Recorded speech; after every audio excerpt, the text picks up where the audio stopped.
I'm Wendy K Laidlaw. And I am the emotionologist. Hey everyone, it's Wendy K Laidlaw, and as always, I do hope that this message finds you well.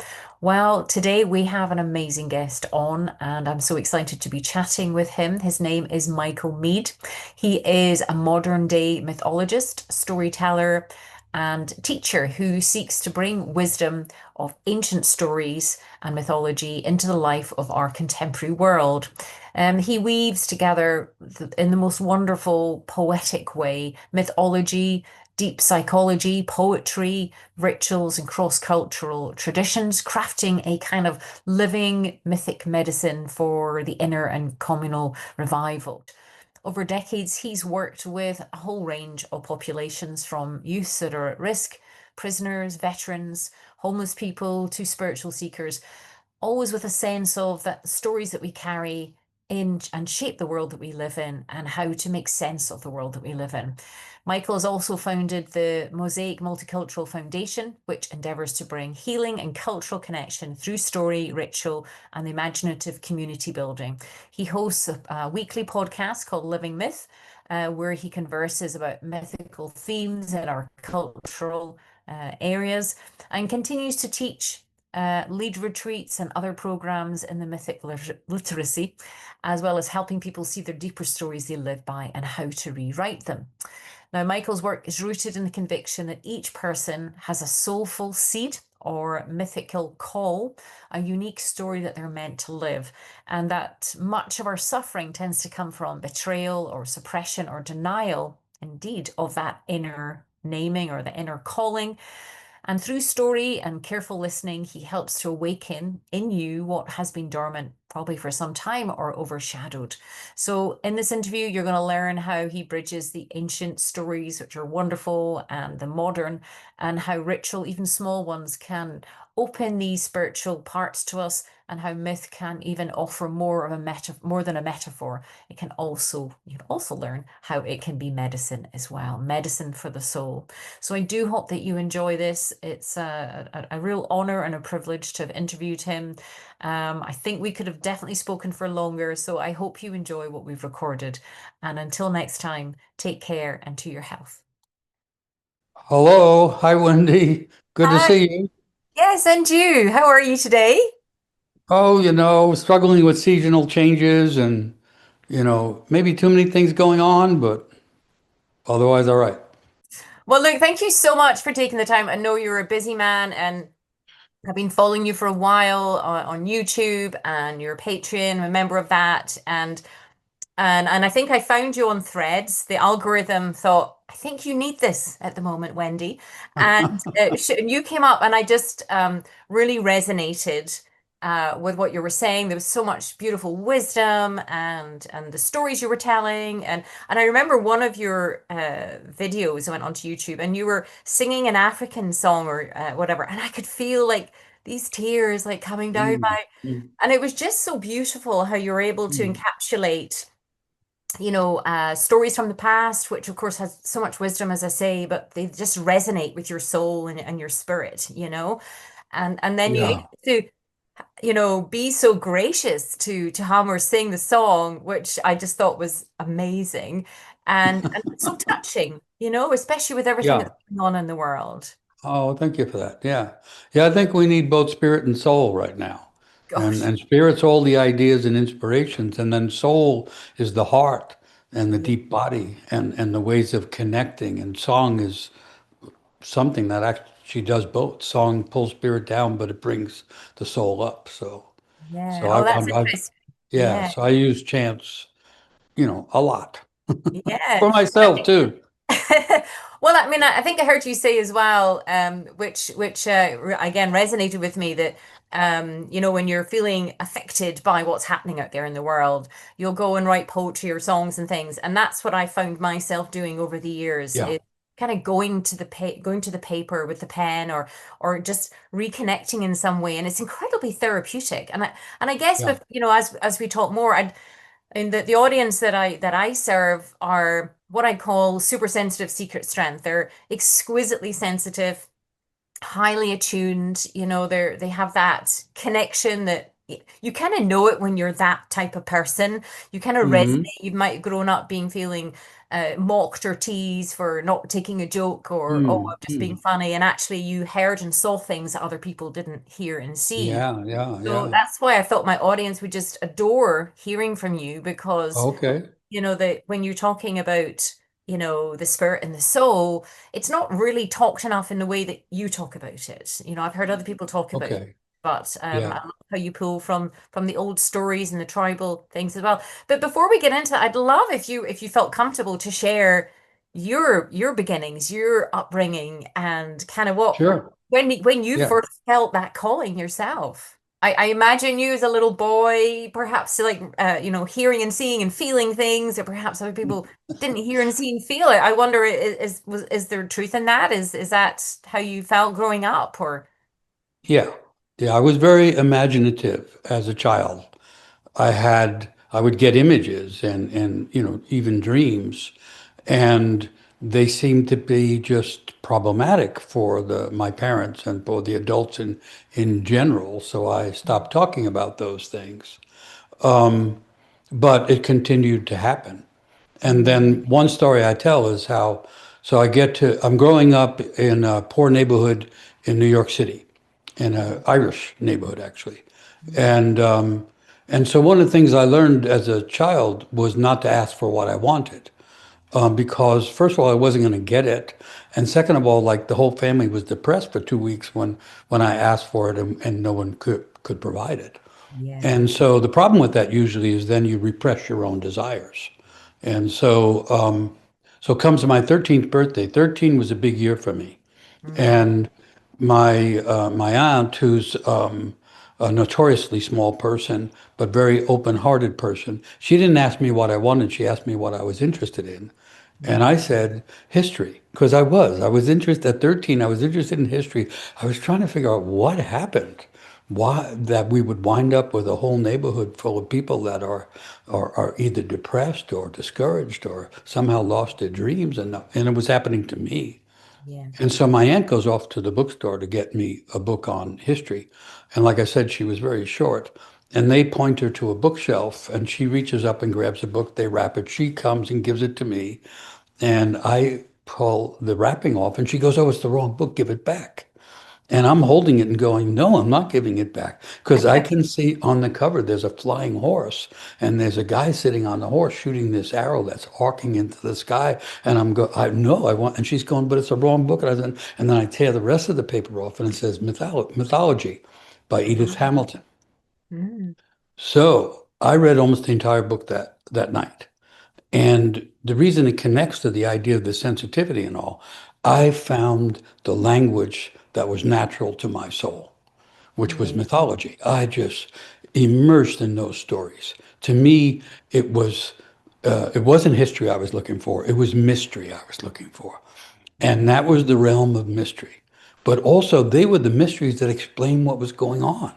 ah, I got insights that now I understand were psychological as well as mythological. And I was now seeing the neighborhood and my parents and the family and the country through mythological lens.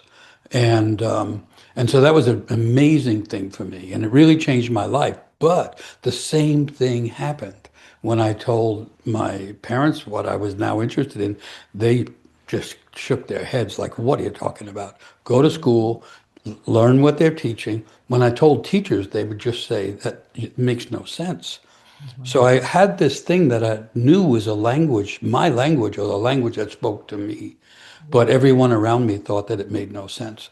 So it made it much more difficult for me to eventually figure out, no, this is actually a calling, that this kind of imagination, this kind of language is calling to me. But I was probably in my early 30s before I understood that this was a real path in life, not a Mm. hobby, and not even an avocation, but a genuine vocation. Yeah, and what a beautiful story. And for 13, of course, there's so many changes going on in the body anyway, but for your aunt to be able to kind of get that book, how kind of synchronistic is that to get that book and you just like relate to it in such a way. And as you say, just like these stories, it allows the communication and the expression of the sensitivities and the feelings and everything to, form in another way, doesn't it, in our minds to kind of go, oh, that makes sense.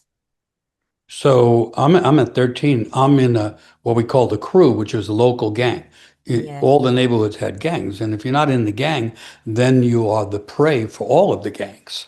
And absolutely. Yeah. and I wasn't introverted. I was an extroverted kid, so I had to be part of things. So Yeah. I'm in this local gang. And of course, we're experimenting with what you can do with various opportunities in life. And some of them are pretty shady. And and I'm saying to my friends, we're not a gang, we're Jason and the Argonauts. Which is a story in the book about, and Jason and the Argonauts are setting off to find the missing golden fleece, which turns out to be the golden unifying element of culture that has gone missing. And so I'm actually saying, and in my adolescent mind, partially understanding the formation of the gang is actually a misguided attempt to form a group that can go searching for truth and meaning and beauty. And so, I mean, literally, I'm seeing the world around me differently, Yeah. and like I said, it took me 20 years really to realize that my calling was to live that kind of truth and that kind of path, regardless of what other people might think. But how incredible at that age, because there's so much happening in the body and Yeah. the brain and the hormones and trying to make sense of things. And as you say, you're growing up in a family who don't appreciate that these questions that you're asking at that time. I mean, I joke that I popped out of my mum feet first, different, asking why. I kind of joke about that. So it sounds like you always had that curious mindset right from a very young age. I had a very curious mindset and I had intuition, Oh, which is misunderstood in cultures like America is particularly extroverted and yeah. sensate, Mm, material extroverted attention. And yeah. so just like a lot of women have intuition and it gets, disregarded or not understood for the power that it has. Well, that was happening to me as a boy also. And so eventually, what I had to understand was there was something in me that was connected to something much bigger than me. And the fact that people around me not only didn't see it, but were like defended against it Yeah. really didn't count that much. I had to find that kind of connection. And then I wound up, kept falling back to story. When I Mm, was defeated by the world, I would go back to a certain story. And then eventually I realized, oh, I'm guided by stories. And I want to say one other thing about this, because I think it has feminine qualities that are typically denied in the modern Western world.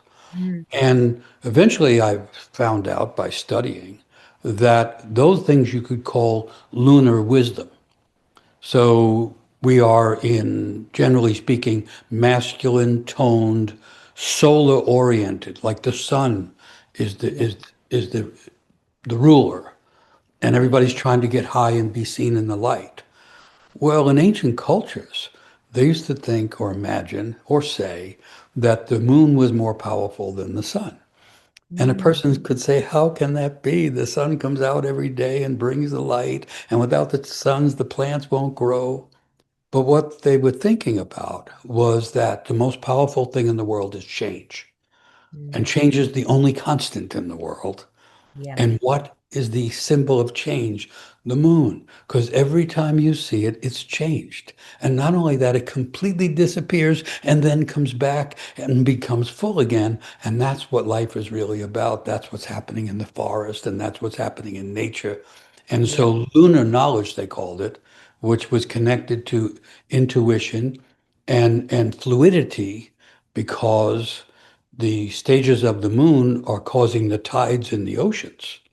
And Yeah. so they had this intuition of how it all went together and how this was the saving grace, the capacity to change, not the need to be the same solar picture, but to change with the rhythms of the moon, which were also the rhythms of the psyche, because the psyche is changing moment to moment.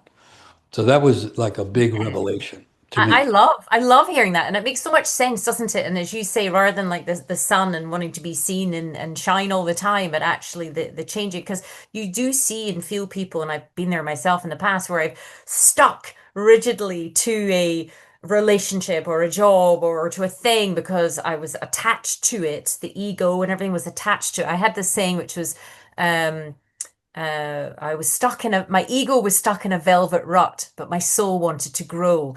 And I think that again Mm. is Nice.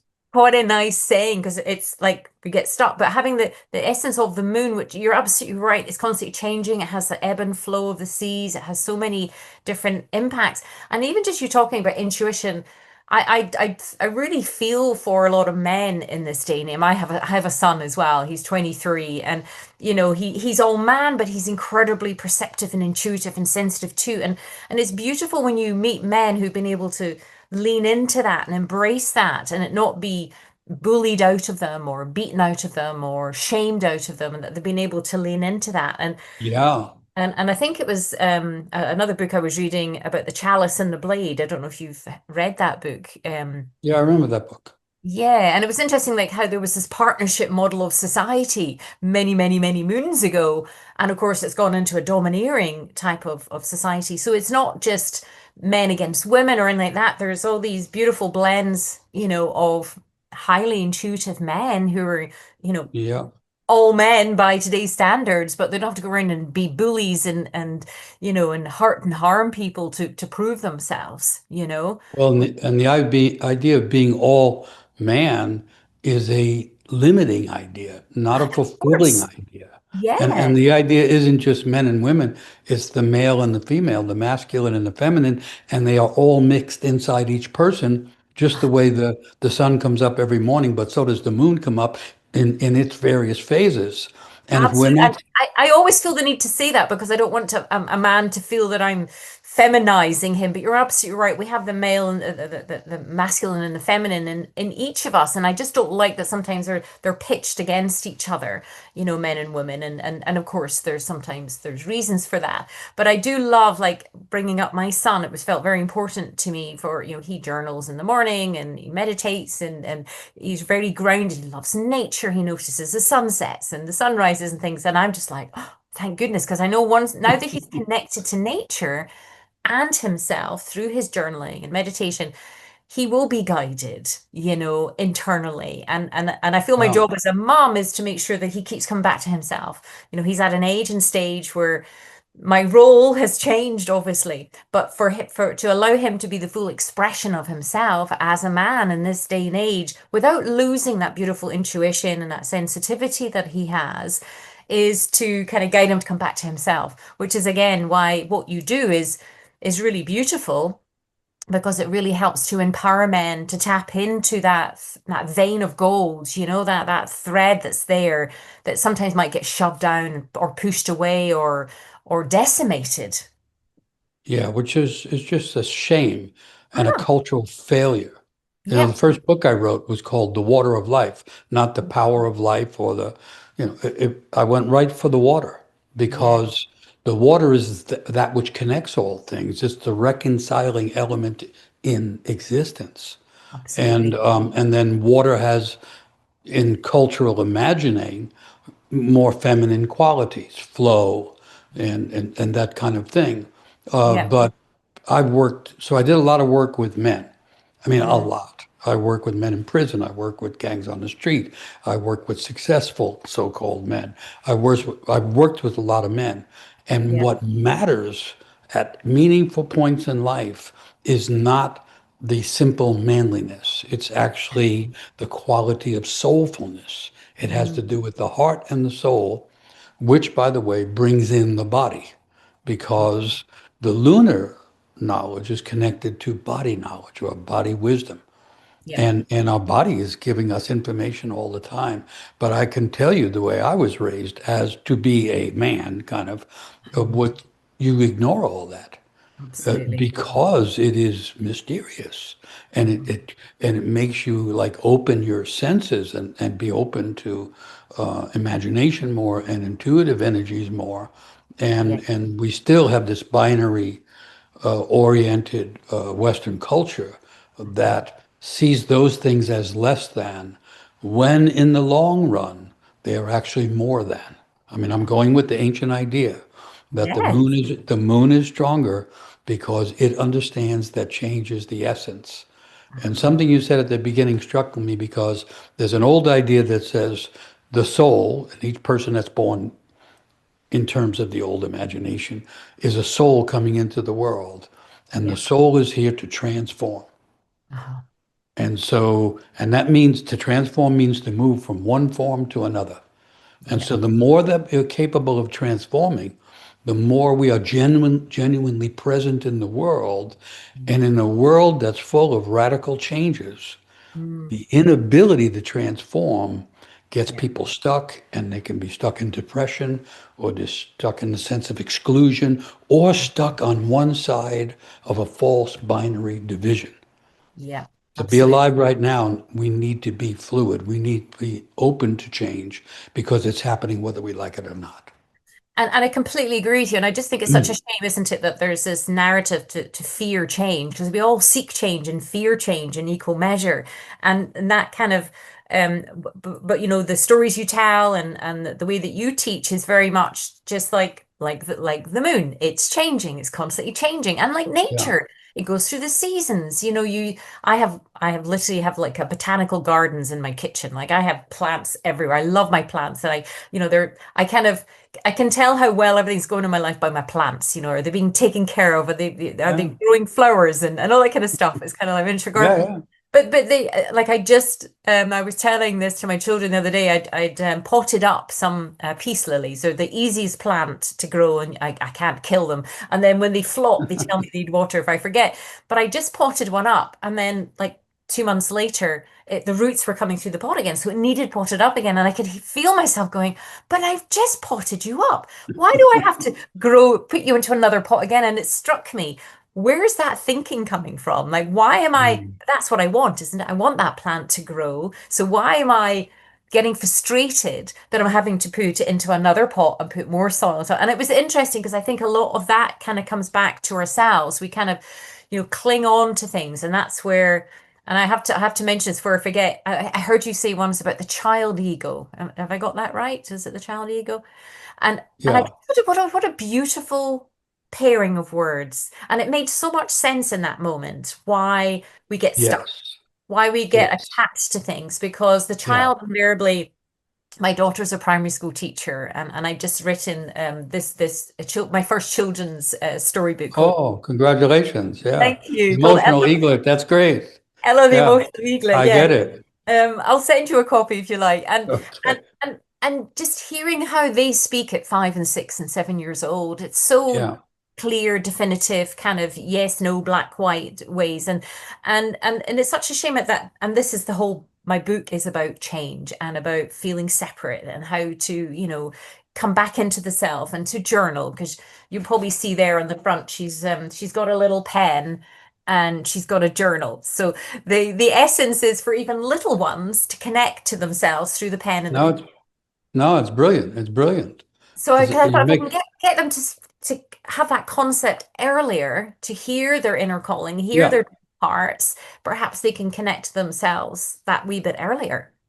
Well, later they is one when they really connect to it, but getting the seeds in there makes Yes. it more possible. You made me think of a little story about a Yeah. woman, and the woman, oh, it doesn't explain what happened, but she must have ended a relationship or something like that. And she was living by herself, and she was feeling very lonely, and she realized she had to do something. And she was walking down the street and passing a pet store. And in the window was a bowl with a goldfish. And she thought, that's it, I'll get a goldfish and then I'll have a companion. So she buys the bowl and the fish, and then she puts the water in and and every day she communicates a little bit with the goldfish, which is swimming around and around, and pretty happy to be there. And then one day she realized the water's getting very murky because the process of the inner life of the goldfish is making the water murky, and she has Yes. to clean the water. So she goes, what do I do? And then she realized, oh, I'll run the water in the bath. I'll put the goldfish in the warmish water of the bath, and I'll clean the bowl and then put the goldfish back. So she's cleaning the bowl, which is like your potted plant situation. And then when she goes back to get the goldfish, which is in now an ocean of water compared to the bowl, and the goldfish is swimming in the exact same circle that it was swimming in when it was in the bowl. And she stopped and realized that's what I'm doing.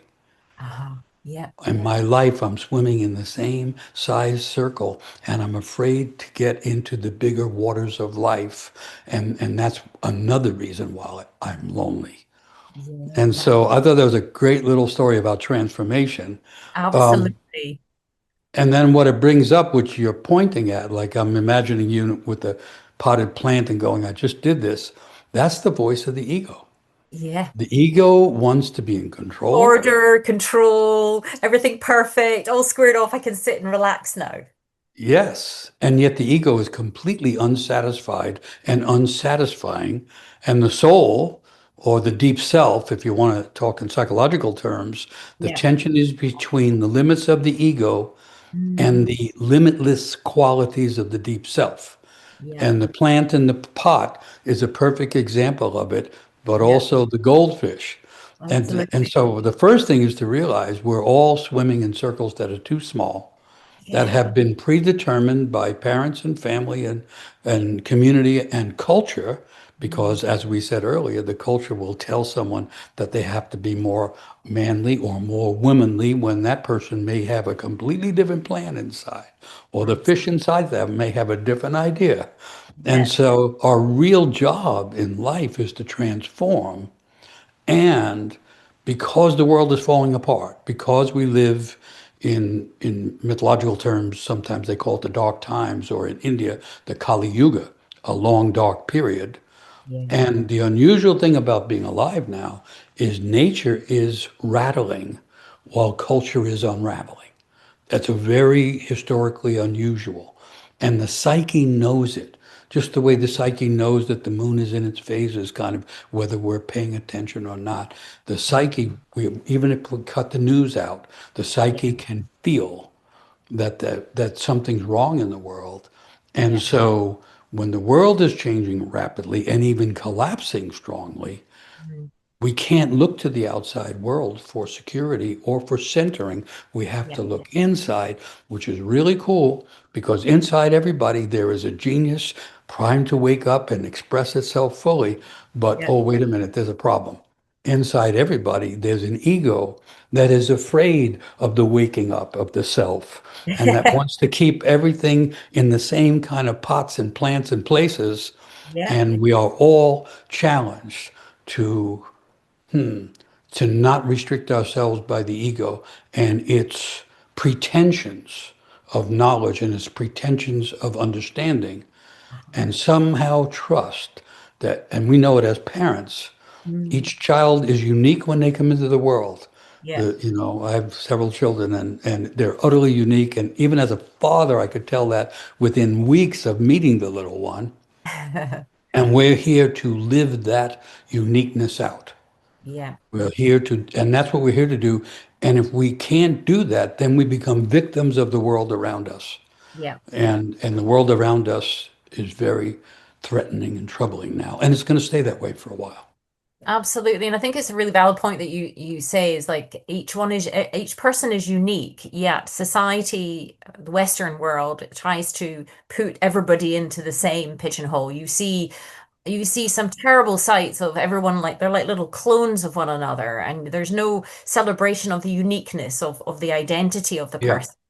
And I know you do that in your work. I know in my work, the greatest joy I've had is getting people to connect to those jewels and those gems and treasures that are theirs inside. And I Yes. almost use the ego as like the dragon of the old days that kind of is at Yeah. the door, kind of don't you dare come in. And there's normally an adolescence part.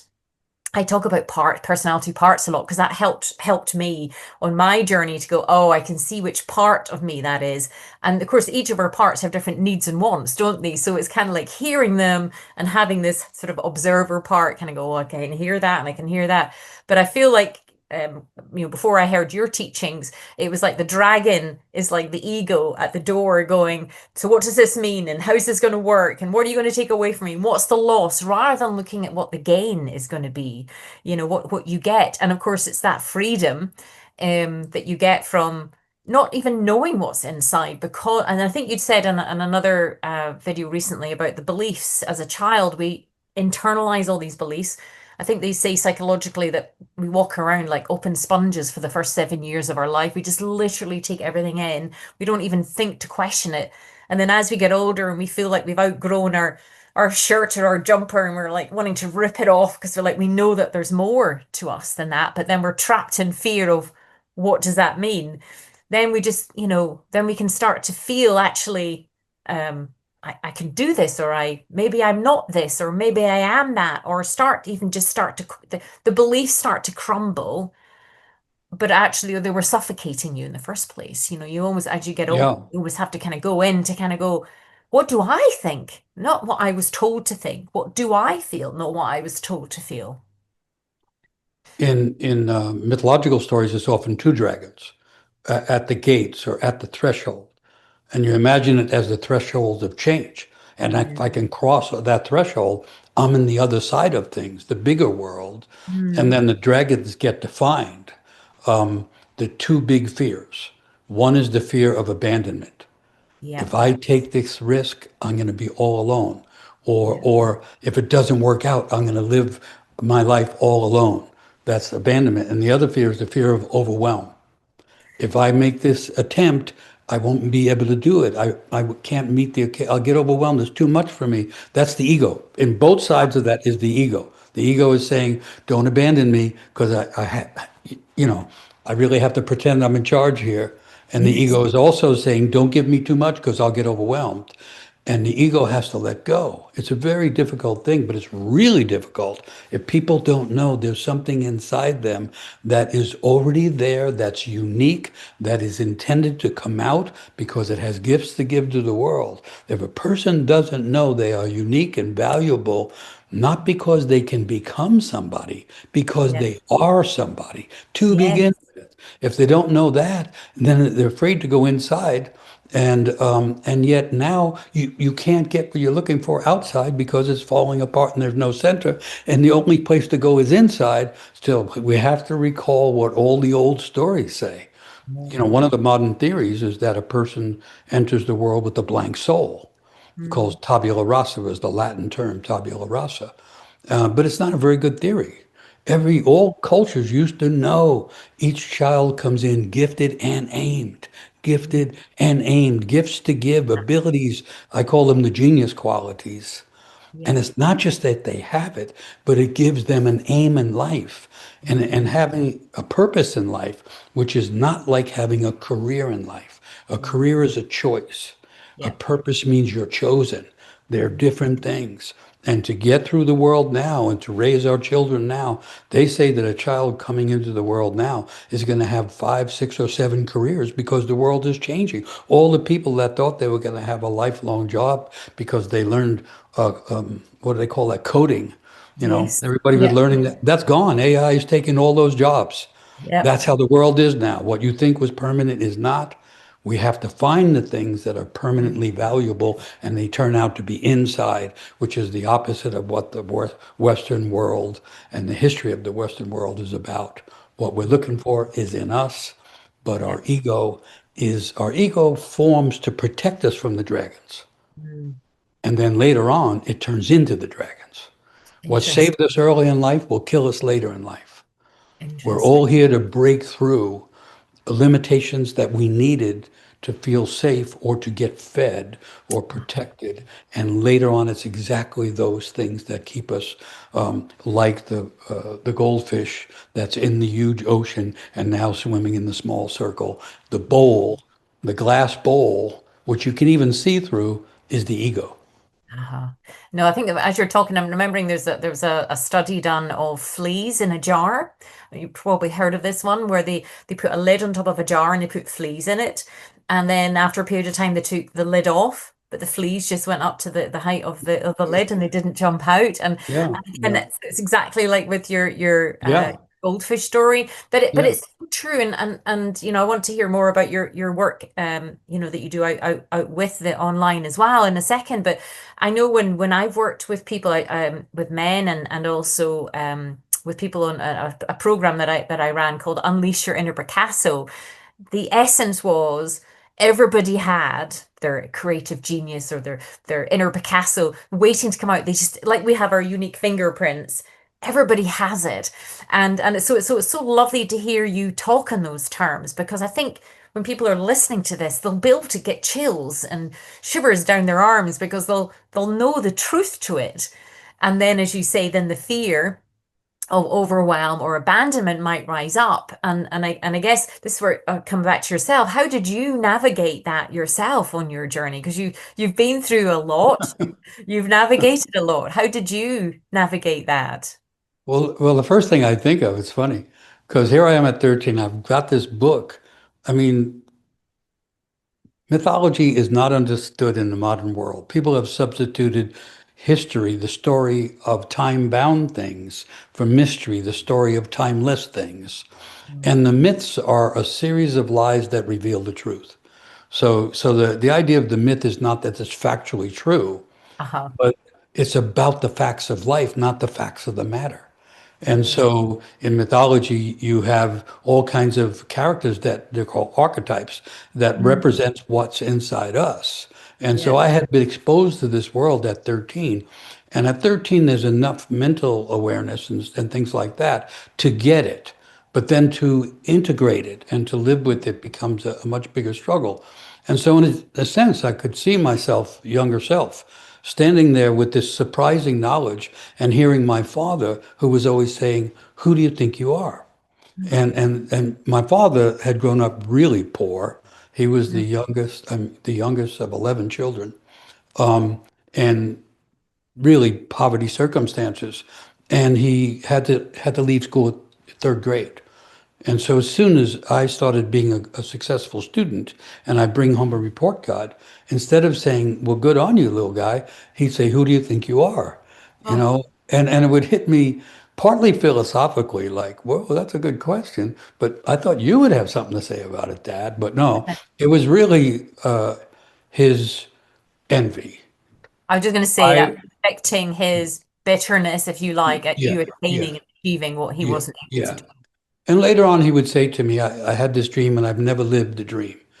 Uh-huh. And I saw that in teachers. Mm. And so the trick is to stay in touch with the dream of one's life. And Yeah. in my case, I didn't know it, but the dream has to do with dreams. It has to do with mythos. Yeah. Like the ancient Greeks would always have things in pairs. And one of the essential pairs was logos, which is logic, Yeah. reasoning, and its equal opposite, mythos, which Is is it Viktor imagine. Frankl? Viktor Frankl, he wrote a book about Logos, didn't he? Yes, All right. Yeah. yes.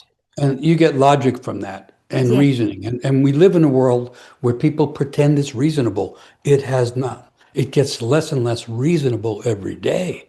Things don't make sense anymore. When Yeah. things don't make sense, the most sense is in mythological sense. Um, Mythos is imagination and inspiration and the capacity to re kind of recreate things. And that's Yeah. what we have to be doing now. Mm. But that became a real struggle with me. And I learned something because, in a sense, I knew it. I knew it even so throughout the teenage years, I wod do strange things like, we would hang out in the local tavern and that's how we grew up and everything. But after a certain amount of certain alcohol, Shenanigans, as they call it. yeah, yeah. I would just start to spout poetry. I mean, spontaneous words would come out, and Oh, and and and people were struck by it, but no one understood it. And everybody said, "Oh yeah, he does that once in a while." But it was really trying to find its way into my awareness. The yeah. fact that inside was a love of language, but also a connection to language which is not reasonable, logical, or simply that, but is imaginal. And Yeah.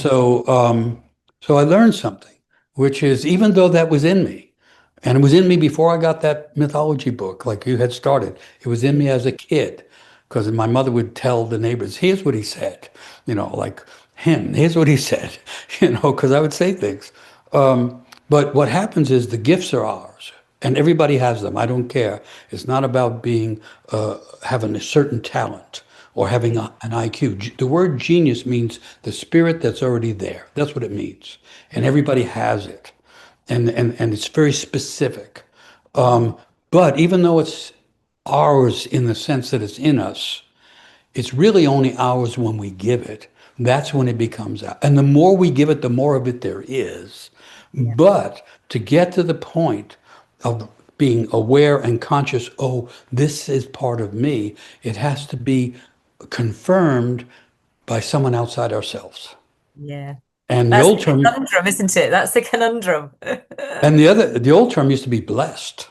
Yes. So here comes the child and then the young person with the genius. There's a friend that I used to have who the first time he picked up a guitar, he could play the guitar, just picked it up and started playing, and I would pick it up and, I never could play it, Yeah. really. And so that's genius. Yeah. It doesn't mean that's the end of the story.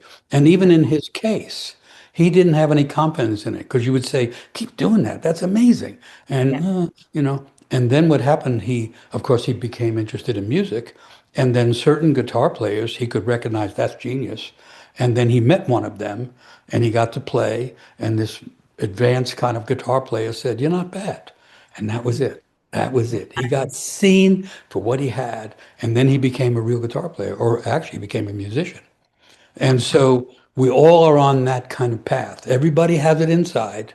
Yeah. Part of us is looking for, we're trying to avoid the dragons, but Yeah. we're also looking for the blessing. And, Yes. and, you know, the blessing is when someone outside Yeah. actually sees us and say, I see that. So Mm. when I started working with gang kids and homeless kids and that kind of thing, which I did partly because I understood it a little bit, Yeah. and I would be working with these gangs, and I would come and go because had become an itinerant storyteller like a lot of our ancestors, and Yeah. uh, and I would come back around to that neighborhood, and they'd say, "Oh, you remember so and so, and remember her? Oh, she committed suicide. Remember him? Oh, Oh, he's in jail for 20 years." And these kids would be disappearing, and I realized I may only have one moment or one chance to talk seriously to this young person who already is in danger. What do I say that could be meaningful? And it mm. occurred to me to say to them, "Did you know you have genius?" Because Oh, genius is a well-known word, even yeah. though people aren't sure about it, and kids like that are in trouble are not thinking about that. But Mm. inevitably, they say, "What do you mean?" And then I would have to use my own intuition and figure out, well, I watch you how you talked, and I think you're a language person. I remember one gang leader said, "What are you talking about? What are you saying about me?" And I'm saying, I think your genius is words." He goes, "How do you know that?" I said, "Because you curse better than anyone in the group." And he actually wound up going back and getting his high school degree and went to college and studied literature because Wow. it was his genius. And so it's that kind of evident in a way, but it's also mysterious and increasingly in the modern world, not understood. And Yeah. everybody's saying you have to go through school and get all your grades and all. And that stuff is really good because they're socializing while they're getting the education.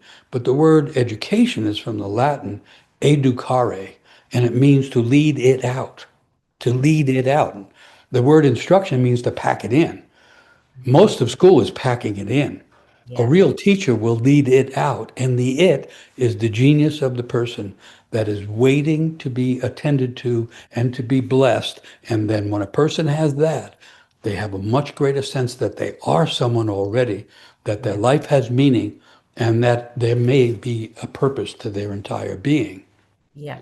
And I, so I that, love hearing this because I don't know how many people, very famous people, I've heard say just one teacher or one person yes, believed in them. And, yeah, for you to be able to give that to the people that you're speaking to, because a lot of these people just never felt seen or heard or valued or even yes, had yes. anyone mirror them or reflect back to them in a kind and respectful way, and it's so powerful, so powerful. Well, yeah, and it's not just the ones who are ignored or rejected. The ones who excel in all the conventional ways are at great risk Mm. because if we're not connected to the essence of ourself, the Yeah. higher we go, the more we move away from who we are. And That's true. so for all, because I work with the children of the privileged, and the privilege, if children have too much privilege, they have less chance of finding out who they are. And in the end, that's what matters. It doesn't matter what it looks like to other people. Yeah. When you get down to it, whether it's because you find yourself in exile, or you have an illness, or you lose a loved one, or you have a meaningful separation or a divorce, what matters is who I am when I am with myself. Yeah. And who we are as ourselves is actually a greater, more specific, more valuable thing than we usually think. Mm. And like I keep saying, when the world is in this kind of condition, we cannot get we cannot expect the outer world to give us a sense of center and meaning because it's losing its own center. We Absolutely. have an inner center. You can call it the soul or call it the deep self. Mm. And that's what we're here to discover. Yeah. Oh, beautifully said. There's so much truth in that. You can kind of feel it in your cells and in your bones, can't you? So was Yeah. it a poignant person in your life that was able to reflect back to you? So a number of things happened to me. So people will say, well, how do you find your genius? And Mm. it's not an easy thing to say because if it was, everybody already would have figured it out. Yeah. And so part of the issue is that your genius is unique. So the way you discover it can be unique. And that's why a person's story, like we talk about nowadays, is so important Yeah. because the personal story, the genuine personal story, will usually have two main elements that are trying to get recognized. And one I call the genius, the Yeah. gifted self, and the other is the wounded self. Yeah. Carl Jung, the famous psychologist, once wrote, I think he wrote it, genius hides behind the wound. Ah, right. And remember I said that the genius wants a blessing. Uh-huh. And the French word, the blessing comes from the French blessure. And the Mm. word blessure means wound. Ah, right. The blessing not only confirms the gifts, it confirms the wounds. Yeah. And so the first, so that a person needs to deal with both. Yeah. When I'm afraid to go inside myself, I'm afraid of two things, really. I'm afraid there's something in there meaningful and Mm. bigger than I'm ready for. And Yeah. I'm afraid I'm going to have to go near those wounds that I Ah, got early in life. yeah. And, I'm sorry to say, in general terms, everyone's gifted and everyone's wounded. Of course. That's the story. And so Yeah. when a person becomes celebrated, we call it celebrity now, Mm. celebrated, it's usually for their gifts. But Uh-huh. when they are celebrated in public and they are raised in terms of everybody begins to see them as a star, well, Uh-huh. a star is a bright thing surrounded by darkness. And as Mm. a person gets elevated, the gift gets more profound.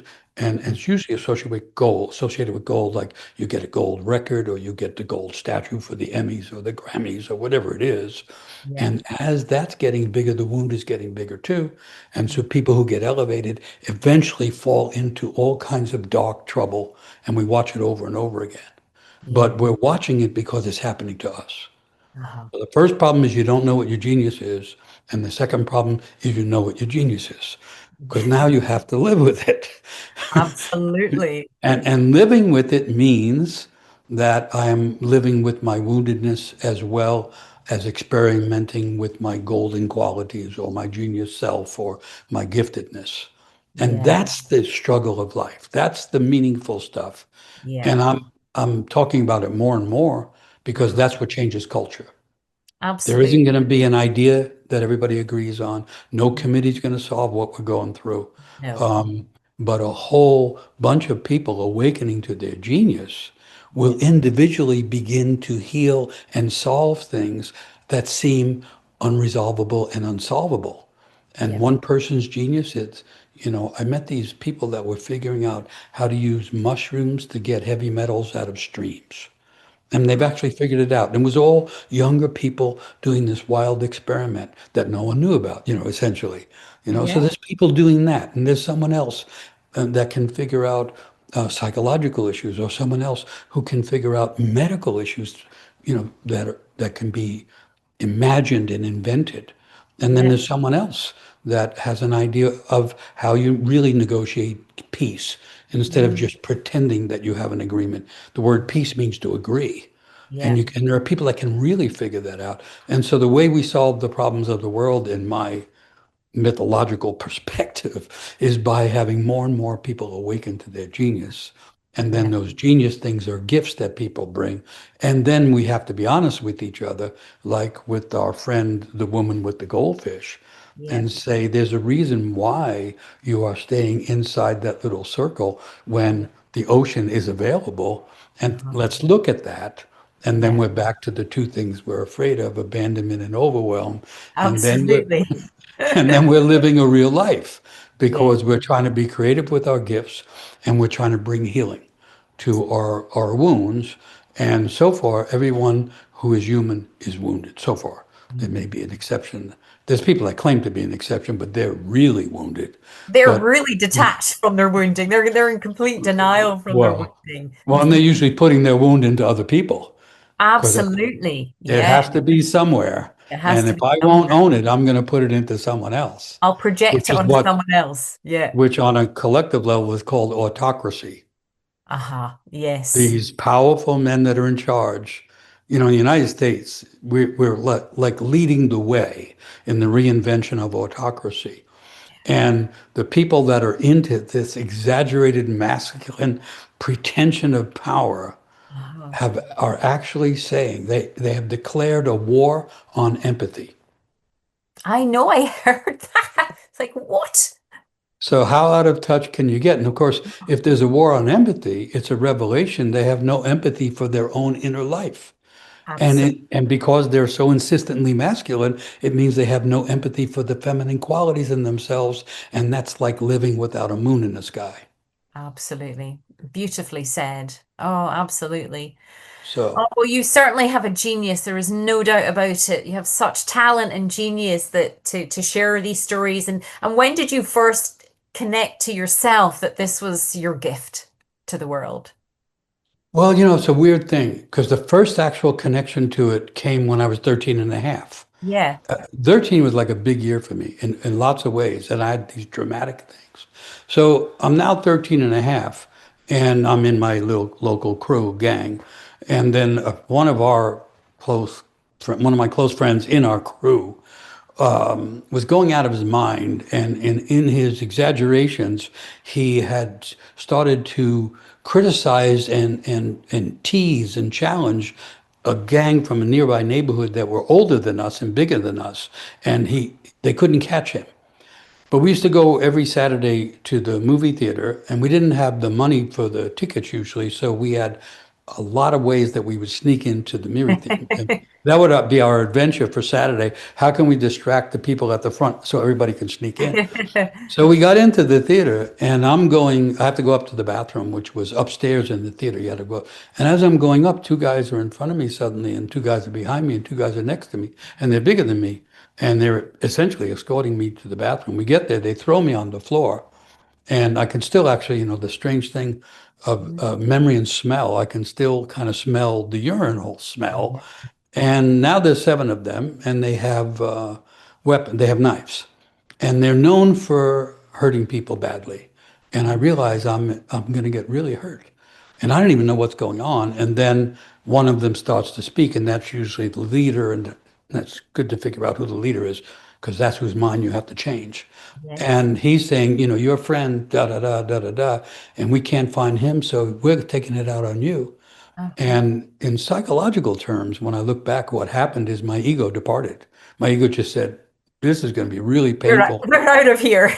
I'm not sticking around. And so, but rather than being bereft and empty, something in me started to tell a story. It just Mhm. came out of me. I mean, no intention of doing it, no rehearsal, no practice. It just came out. And as I did that, they just slowly forgot their What was the intention. story? You have to tell Yeah, us the that's right. story. Okay. So you think it wasn't like Jason and the Argonauts and all. What it was surprising. I just started to tell the story of my friend as if it was a myth. And I told a true story about him. And I said, what you don't understand about my friend, you cannot take what he says personally. You can't do that because he's lost his mind. And the reason he lost his mind is because he has an older brother who beats the crap out of him every day. And then when his father come home from work, he beats the crap out of him too. And they've beaten the intelligence out of them. And what's left is this guy that's just screaming at everybody. And you can't blame it on him. But what's Yeah. happening is I'm telling them their story. Yeah. I'm telling them our story because that was our story. That was our shared story. And Yeah. so it was real and it was also kind of, Powerful. yeah. Yeah. And so that was it. The leader of the gang said, we're gonna let you go, but you tell your friend. He ever does that again, we'll cut him into pieces. And I'm saying, okay, okay. Yeah. Don't So worry. Yeah. I'm not going to even stay in the theater in case they change their mind. I go out Uh-huh. the side door of the theater. I get back to the corner because we hang out on the corner. That's part of our job. I get back to the corner and I'm telling everybody I found something more powerful than weapons. Amazing. And everybody's going, what? And I said, What yeah, are they you got me talking cornered. about? Who got you cornered? And I said, the monkey, they were called the monkey wrench gang, the monkey wrench. And they said, and you're still alive? And I said, yeah, because I found this thing. And they said, why are they attacking you? That's like attacking us. We got to go get them. And I'm going, no, you're missing. And, they never heard it. They never heard it. So now I have this knowledge. Uh-huh. It's a really interesting thing to look back on. Yeah. I had found or had been given the stories on myth, and now I had the idea that myth was a living thing and stories could save your life. And that's Absolutely. all I really needed. I could Yeah. live a whole life based on those two things, Yeah. but I couldn't get them confirmed. Mm. And I had to and I had to integrate it into my psyche more.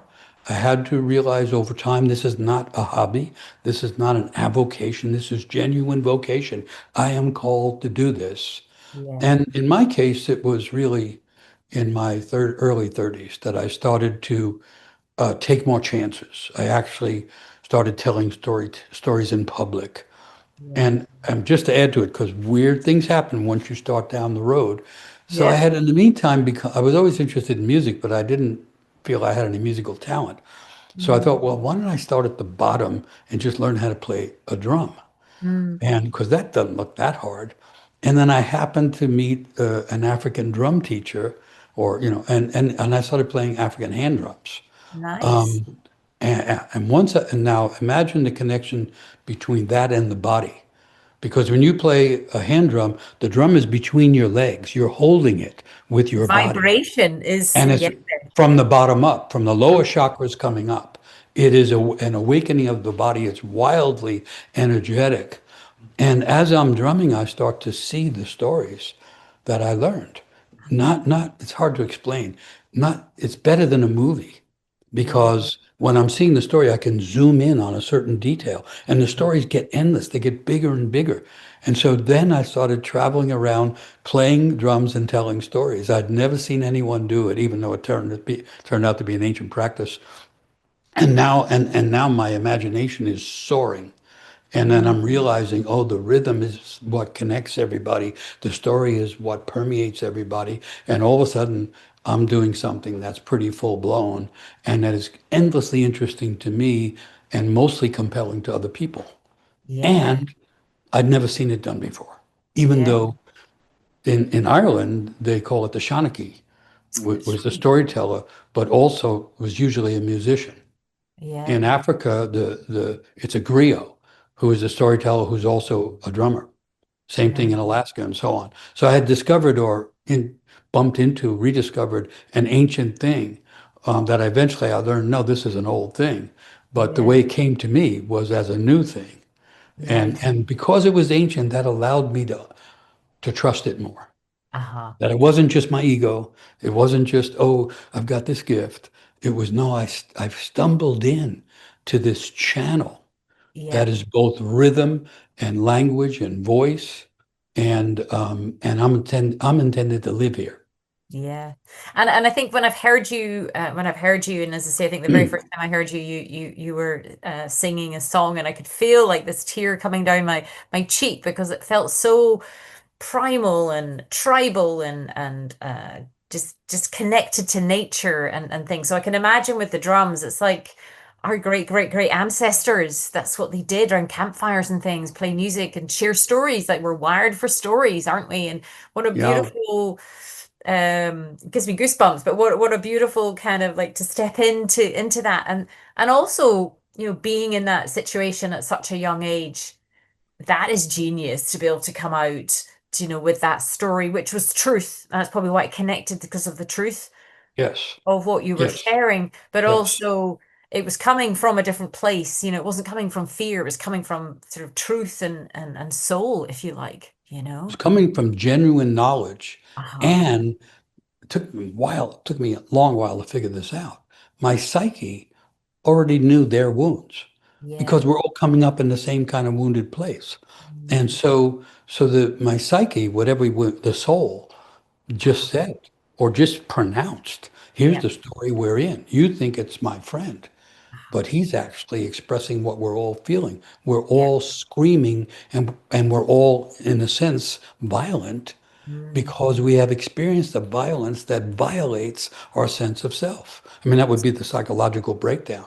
But But for it them came, to hear that from you, who being yeah. younger, and that truth to be told, that must have been very, clearly was very powerful for them to let you go, but it must have been, very poignant for them Oh to, yeah, it and hit not, home. yeah, it hit home, Yeah. absolutely. Yeah, and it wasn't an idea. It was this flow of words. So there was another thing about it, was it came out in paragraphs, sentences and paragraphs, no hesitation, no pauses. It came out like I was playing a drum. It came out with its own rhythm, and that's part of why it was so compelling. So there it was in a like a 10-minute adventure, a drama, which was life and death. Yeah, So there was another message, was what's going to save me in this life is stories. That yeah, was, and you can extract from that is when a person aligns with their genius, they mm, found that not only the way they are intended to live, yeah, but the thing that will save them from dying in an improper way or an improper way. yeah, Because along the way we die. That's an old Celtic idea, right? mm, Death is the middle of a long life. It was an yes, old Celtic proverb. And yeah, what it means is that, and Rumi, the poet, the ecstatic poet, says, "Die before you die." And uh-huh, what it means is a little death before you get to big death. And yeah, the little deaths are the deaths of the ego. yeah. And so And it's a really my interesting ego, concept, isn't it? yeah. And in that little story, I know my ego departed. Everything that I knew about me that I thought I was, the smart little, tough little kid, get out of here. This is going to be deadly. And Uh-huh, then what's left actually knows more about ourselves than we do. yeah, And our ego has to die for us to get out of the fishbowl. The yeah, ego has to die again for us to let go of the idea that we're so great. It has to die again to let go of the idea that we're not worth anything. It has to die these various deaths so that yeah, we're left with some kind of a more genuine version of ourself, which is yeah. who and what we were intended to be all along. Absolutely. Beautifully said. And I have my own ideas, but I was curious to hear yours about like how do people let go of the ego? And what I know you talk about some daily practices that you do, which I'm definitely aligned with, like journaling and meditation Yeah. and things like that. But how so if people are listening to this and they go, okay, Michael, how do I let go of my ego? I'm like super scared. Where do I start? What would you be saying to them? I mean, I don't know. It seems to me that there's two versions of the ego that are problematic. One is a pretentious part of myself, because the ego forms very early. It, Yeah, it forms apparently, at least I turn everything into a story. So when I study psychology, it becomes stories. And the story yeah, that I figured out is that the the core relationship, the original relationship, is mother to child. I mean, it's the most intimate relationship we ever have. We're inside her body. yeah. We're inside her dreams. Mm. It's as intimate as you can get. And then we come from there outside and we're clinging to that mother because to us, she's not a woman, she's a goddess. She just gave birth to life in the form Life, of us. our life, isn't she? Yeah. She gave birth in the form of us. And Ah, so we came from her in that sense. which psychologically is the mother complex, but in the infant's imagination, she's the source of life, which is partly literally true. So Yeah. we want her, the connection to her to continue, and we want it to be close and intimate and loving and admiring. And Yeah. so the infant is always looking for that love, that loving glance from mama who's ever mothering or nursing. Yeah. And so the way I get it from psychological stuff is there comes a point where the infant is getting a realization of, wait a minute, there's something pretty good in me. I'm feeling like pretty good today. And I want to turn and have mother's glowing, admiring eyes go, you cute little kid. You are great.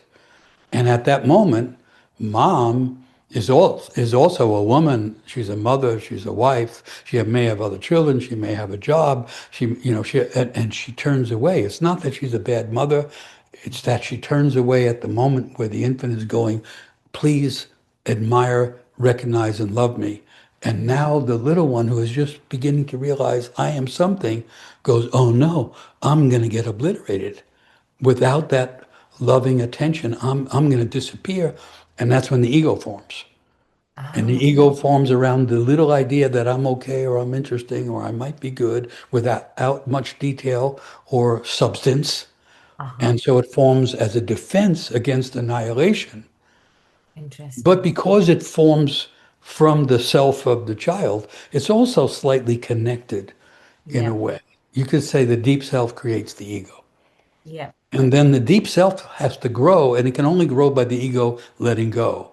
They call Mm. it the death of the ego, but it's really letting go. So the trick is, how do we get the ego to let go? And then I'm a little bit avoiding the essence of the question, but I do see it as two-sided. The part of the ego that says I'm already great, everybody has to admire me the way I am, that has to die.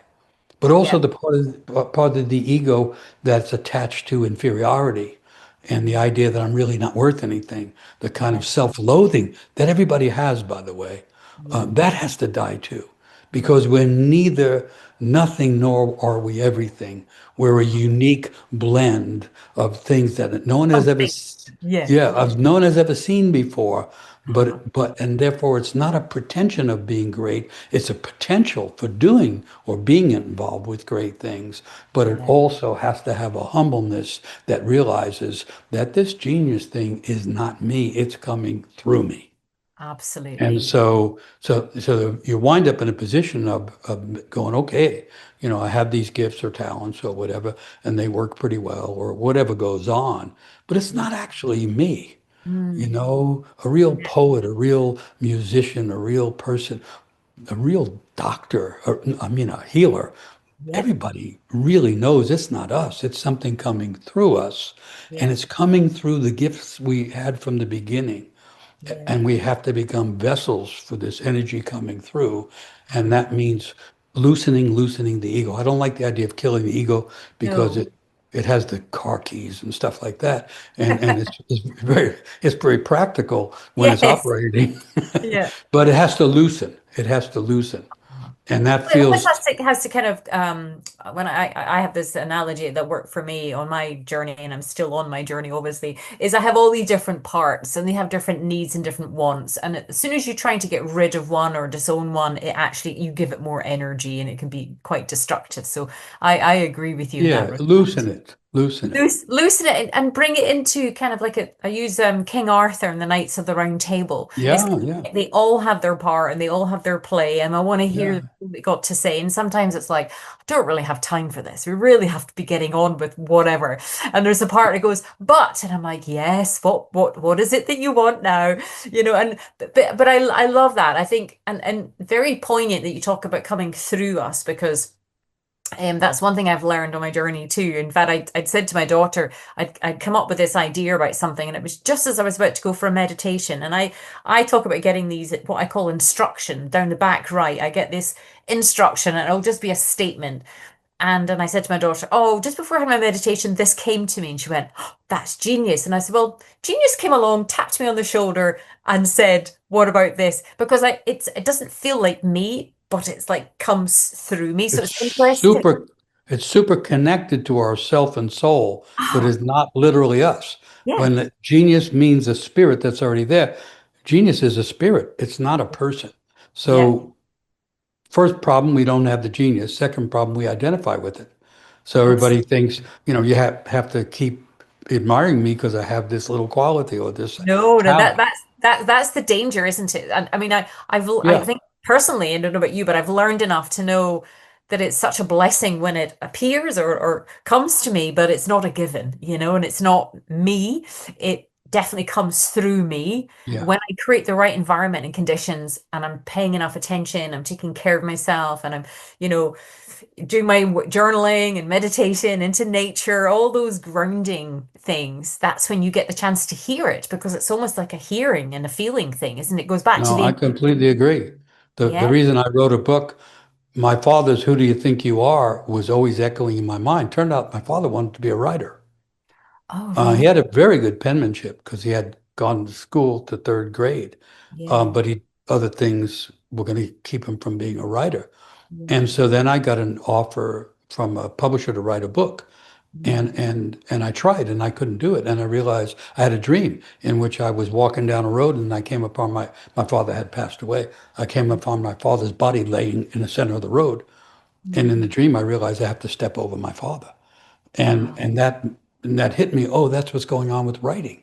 Yeah. I can't write until I step over the fact that my father's dream of writing was became like a heavy weight on him because he Yeah. never got to live it, and now it's interfering with my life. And as And an so, intuitive child, you would have had that in your psyche. You would have known that. You would have yes, internalized yeah, that. yeah. Yeah. And so once I made that move, then and this is a time when I'm raising four children. I'm married, have a wife, have a family. I have to go Yeah. to work every day. But 4 o'clock in the morning, it tended to be. I would Mm. wake up and there was a voice speaking in paragraphs. Yeah. A really nice toned voice speaking in paragraphs. And I had to go, what is this? So I started to get up and write down what it was saying. And I Yes. realized it was a book. It was Mm. it was actually the beginning of a book. So the book literally came in the middle of the night.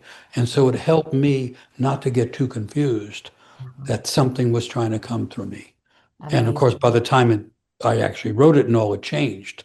But the Uh-huh. material was coming in the middle of the night. And Yeah. that was a good education for me.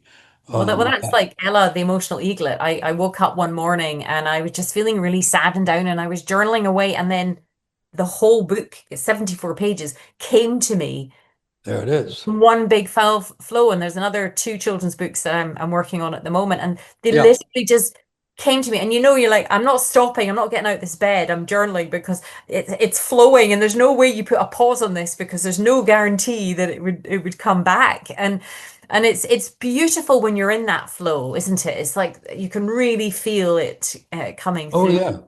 And It, and as you stay with it, over time and everything, it gets to be a wider channel and more flows through. And so yeah, there's a constant negotiation yeah, with this energy that yeah. we have access to and that moves through us in meaningful, creative ways. Uh-huh. But you're constantly renegotiating with it. Yeah. And Absolutely. and so first problem is not having it, and then you have the problem, what do you do with it? How do you live with it? Because it's a spirit and it's not human. So Yeah, you think of, like, I have friends that are painters and yeah, they get a gallery show and they're painting, they were doing like one painting every few months. Now they're doing a painting every few days, and then they're not sleeping. And then the show is coming up, and while it's being hung, they're trying to finish another painting.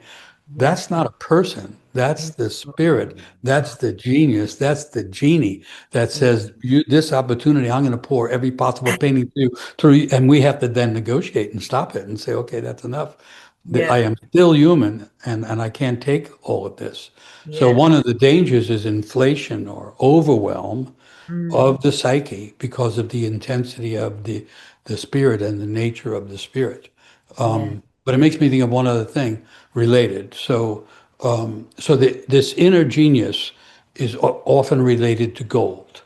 And of Mm, course, in alchemy, the whole project they had was turning the lead into gold, which is turning the leaden limitations of the ego and the wounds that we get from early life into gold that Yeah. becomes something shining and beneficial to everybody. So that's one way to understand it. That's beautiful. So, Yeah. so the word people use for that is talent, which Mm, comes from German languages, German roots. yeah. And talent was the name of the weight used to measure gold. Ah, So that gives you a connection between the talent and the weight. yeah. So, like you're talking about, the whole book comes to you, and you Yeah. got to figure out, how do I stay in touch with this? Don't move, don't change anything. Whatever it's going to be, everybody has their own thing. Yeah. Um, but let's say you didn't do that. Let's say you weren't allowing yourself to do it. I've got Yeah. to raise the children, or oh, I'm scared by this. Whatever it is, Yeah. then that golden thing turns to a weight on the Mm, soul. And there are a lot of people who are depressed uh-huh. because they haven't been able to let the spirit move through them.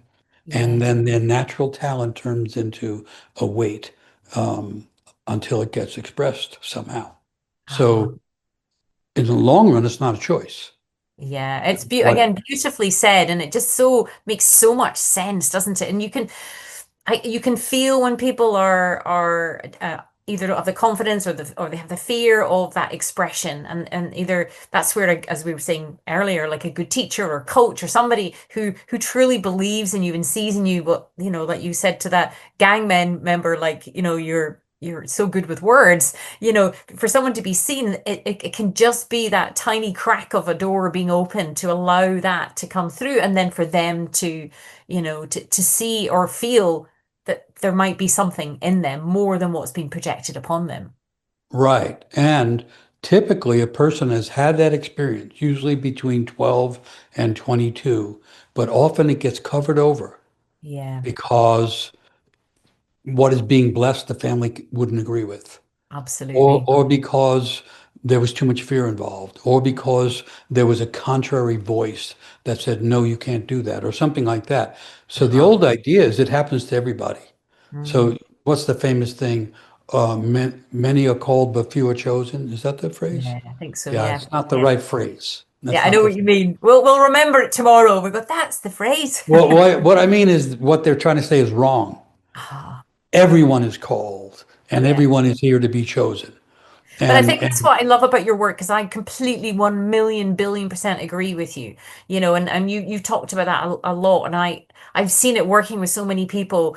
I can feel it. I can see it's like fizzing yeah, away under them, isn't it? It's like, oh no, but you're so good at this, or you're just a natural at that, or do you know what I mean? And it's yeah. beautiful when you come into the presence of someone who hasn't quite seen their light and their bright yet, and you can feel Yeah, it. well, that's the teacher in you, Yeah, because the teacher and mentor is very attuned to that, yeah. and you can get a great sense of wonder and fulfillment seeing someone else awaken to their own self.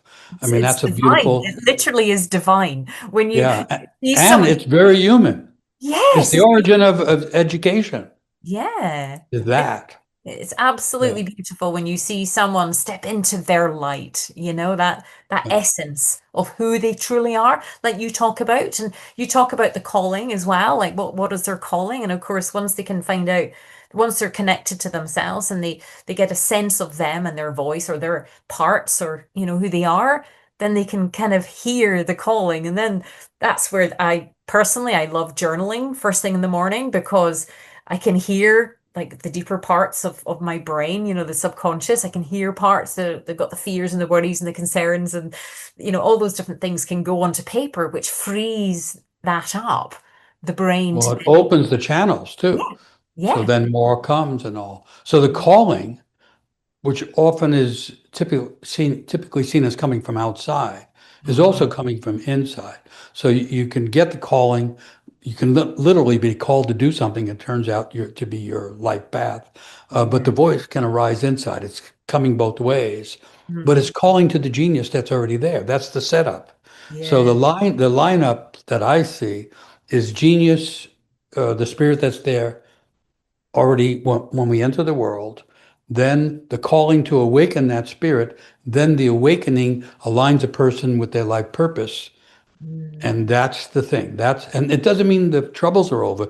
It doesn't No. mean it doesn't even mean the suffering is over. It Yeah. means we're now suffering in the right direction. And suffering through expression. So I think again, I heard one of your things, and I was so related. You're like, oh, when I hear the news, whenever I'll go to poetry and song, and I about 4 or 5 months ago, I started writing poetry. You know, my Ella the Emotional Eaglet is actually a poetry story. It's like 74 pages of poetry, which just as he came to me, and I just started writing poetry, and it felt a very, I journal as well, but it's very different. There's a whole new way of expression. And like you say, once these doors start to open, you don't even know. I would never have called myself a poet before. And I'm like, there's so much poetry coming out of me. I've got books after books of books that I've just written. And it's really joyful. And I use that word quite specifically to see that, because I feel myself going, I didn't even know that was in there, or tapped on the Great. shoulder and like opening it up. Yeah, yeah, Like yeah. yourself, what about yourself has surprised you about your genius of what has come through? Has there been other kind of elements in addition to your poetry and your stories and your songs that have given you such joy? Well, as an idea, I'd mentioned the Celtic or the Gaelic term, the Shanachie. Uh-huh. The ancient people did not separate story from poetry and song from instrumental music and all. It was all part of something coming from the muses. It was all the realm of the muses from which we Mm. get music, but we also get museum and we also get amusing. And so even in, not just the gift of gab, but the twist of humor, all is coming in a package that's different for each person. And Mm. so I didn't think I could play music until I stumbled into the drumming. And Yeah. then when I was young, I loved to sing. Mm. And when I was in a singing group, like a subway corner singing group, but something somehow got shut down. And I think it was, well, I know it was partly my mother who would say, "Well, the last thing you want to do is be an artist because then you'll struggle your whole life." Yeah. And that's all you need. If you hear that enough, Oh, a I weekend. heard that growing up as well. Like I grew up in Yeah. family business of two generations, and it was like no to being an artist in any shape or form. Yeah. Yeah. And so even though I loved music and listened to music, I had a lot of musician friends. I recognized usually their talent was, I didn't have the talent they had. And I knew good singers. And I'd go, why even bother? But I found myself in these situations, and it turned out to have to do with people suffering. And I remember being in this several times in these situations where something was needed, and I would think, oh, the right song would Yeah. work. And then I realized no one's going to do it. And then I go, okay, I'm going to try this. And so it actually happened in sizable groups of people when I was afraid to do it at all. But Uh-huh. what the reason I did it was because I thought we were at an impasse and the suffering in the room or the situation was so apparent. And the next word was going to make it worse, not better. And I Uh-huh. burst into song. Oh, And it wasn't because I had been learning these chants just because I liked them. yeah. And then that started to come through me. And then I realized, and at first I only did it when the pain was great. Uh-huh. And then eventually I realized, no, that's actually a really good thing to do, like every day or every morning or in many situations. And then Yeah. I realized that the idea, sure, most people that sing in public have better voices than I do. That's fine. That's not the issue. That's the ego's concern. I was going to say that's the ego because, like, when I heard you sing, it was beautiful. There's not many singers that make me have a tear or two down my cheek, but it was beautiful. It definitely came from your soul. There was just something really Yes, kind of that was like, what it turned out to be. I uh-huh. was interested in flamenco because of the gypsy roots which come into Scotland and Ireland, because Yeah. and so on and so forth. And I was interested in all of that, Mm, and then in particular cantejando, which is the unaccompanied voice. And right. when they do it, they call the spirit of it is called duende. And duende is a spirit that arises from the center of the earth and comes through the dancer or the musician or the singer. And because it's so deep and it's so strong and it's so naturally that way, it'll rip through them. It Mm, rips through. And so it can come out in shards and broken tones. And I thought, now that's helpful. So Yeah. if what's trying to come through doesn't have to be perfectly on key and in various harmonies, Yeah. it might be more genuine if it just comes the way it comes. And Yeah. that I found my permission for that, Uh-huh. not necessarily from someone, I got No. it from a tradition. And then I Yeah. realized, well, when I sing, it's usually for that kind of reason, Uh-huh. and it maybe that's why it comes through a little bit rougher because it's not trying to be polished, it's trying to be Oh, I authentic. didn't think it was rough at all. I loved it. Okay. It's beautiful, Yeah, really. I'm not a judge of it. It's No, you well, know I mean, as I say, there's not many songs or just- singers that make me have a tear. And I think yeah, you saying if you're in a situation where you're feeling like the next word might, because you're clearly so attuned that you're picking up on the energy of people and things that, yeah, I mean, if you think, music, campfires, songs, that's yeah. stories, that's what we use, that's what it's in our DNA. So, Well, yeah, uh, and this idea that it comes from really deep places, and that was the point. I uh-huh. mean, I wish everybody who does art to have successful gallery shows, but Yeah, that's not what it's about. All no. of the arts were in service of the divine. They Oh, all were.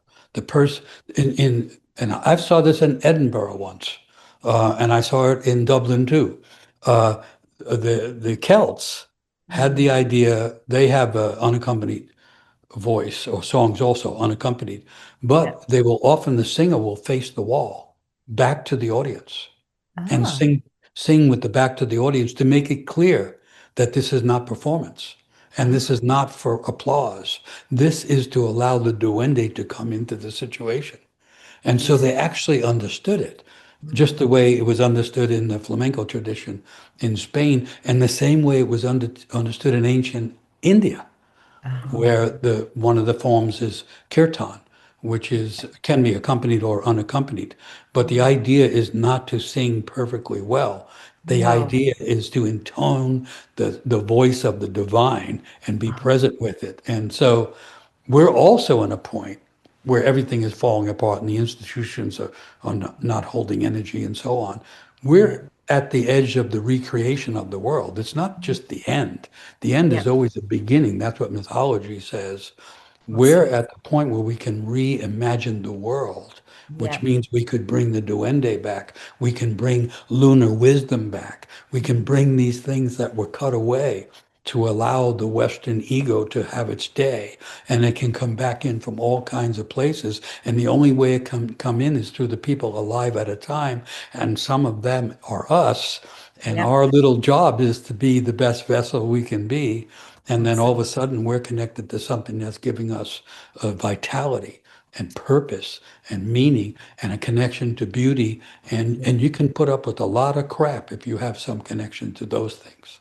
Absolutely. And so beautifully said. And I was in Sevilla recently in Spain, in the south of Spain, and I was in the city centre, and they have all these starlings that have this nighttime routine. They do this Oh murmuring yeah, every yeah, night.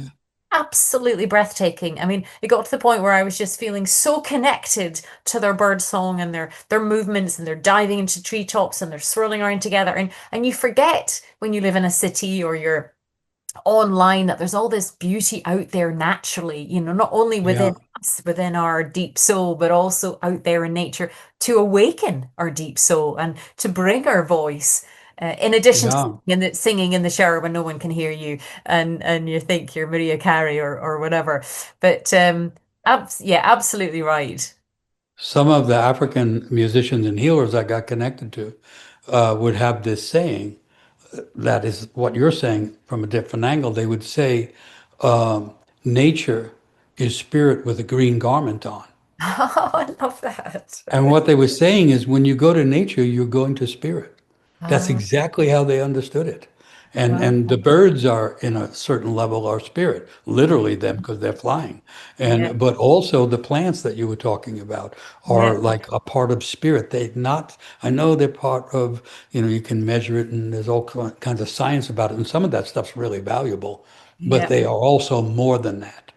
A yeah. tree is a sacred thing as Mm, well as a rooted thing. yeah. And the same thing happens, of course, people can feel the spirit of animals and birds and all. That's all natural. Uh-huh. And when we lose those natural connections, It's Yeah. also a sign that we've lost our own connections to the way spirit comes through us. Yeah. And so Abs- when we get more connected to our own spirit, we become more available to the presence of spirit around us. And uh-huh. as you've said several times, that's a joyous thing. And Yeah. in the midst of the Kali Yuga dark times, we need Mhm. joyous things as well as the capacity to change. Absolutely, and beautifully said again. And I think this is when people are feeling sad and down and depressed and helpless, they can go get a whole new vision and connection just even just by going out into nature and grounding themselves and sitting and looking at the birds and the sunsets and the sunrises. And remember, actually, you can get a greater feeling because you're not dependent on an external, that this is part of who we are, you know? Yes, yes. And it's not just that the sunset is beautiful. It's a dramatic representation of the world disappearing into darkness with the Yeah. promise that it might come back in the morning. It's more than the postcard says, and nature is more than science says, and the whole world is more than most people are realizing now. And what's trying It's to so come, interesting you say that because when I went through a very difficult paint, I started to paint lots, and one was of a sunset, and it was more to represent, is that a sunrise or a sunset? You know, that the life yeah, still moves on, you know, and I think people yeah. nowadays they don't really recognize their power to connect, just even just on a simple level to nature can have such a profound impact on who they are and how they feel about themselves. And when we make that connection, the stronger we make it, the more we realize that we can move on, that Yeah, we can tell the ego, we got to let go a little bit now. You know, yeah, that whole thing where I shouldn't think that much of myself. Well, we're going to let go of that now because we yeah, found a better way to go with it. And so we'll just drop that. yeah. And that's part of the transforming Uh-huh. that turns us into ourselves, which is the only genuine option. Everything else is a dead end, a sidetrack, or a delusion. We're Yeah. here to become who we already are, and we have to, at some point, trust that. Wow. It's been such an utter joy to chat with you. I mean that. It's just been you absolutely have genius, talent, wisdom, insight, intuition, instinct. Coming through sometimes. Yeah. But thank you for being you and thank you so much for the work that you do. It definitely had an impact on me, which is why I wanted to share it with my audience. I'm so very thankful for you taking the time because I know how busy you are because you were working on another book or something. Is that right at the Yeah, moment? there's a book coming more slowly than usual, and then we're doing a lot of stuff online, and Yeah. there's lots going on. Yeah, well, look, I will put details down below. Your Patreon's amazing, your YouTube videos, your thread, your shorts, everything that you do. I've actually ordered one of your books. It didn't come in time, but I'm going to be reading all your books and things as well. But I just, And then the podcast every week. The and the podcast is called Living Myth, and it comes out every week, the middle of every week. It's free, and it's looking at the world through the lens of myth, and it's uh just stories and ideas and carrying on yeah, a weekly basis, just because it feels necessary to keep putting stuff out there. yeah. Um, so I it's can great feel being it with in you, your, by the way. pardon? I said it's great being with you, Yes, I mean, and I can feel your spirit and your energy and that kind of like, you know, I've got to get this out because it's so meaningful. It's like bubbling up inside you to come out and share. And as you've said, and I think I've heard you say as well, like, you know, there's so many people that are tormented by whatever reason, and these words and these songs and these meanings, these myths, these stories land somewhere in the heart, you know, and they can just help soothe the heart and you know hold the soul when people are feeling troubled. And this is why I wanted you to come on. So I'm so very thankful, Michael. Thank you so much. okay. It's been And an thank you. absolute joy. Great to be with you. Wish you all the best. Thank you so much, Michael. Take care. See you All later. right, be well. Okay. Bye. Thank you. Bye bye. Nothing's ever gonna be the same.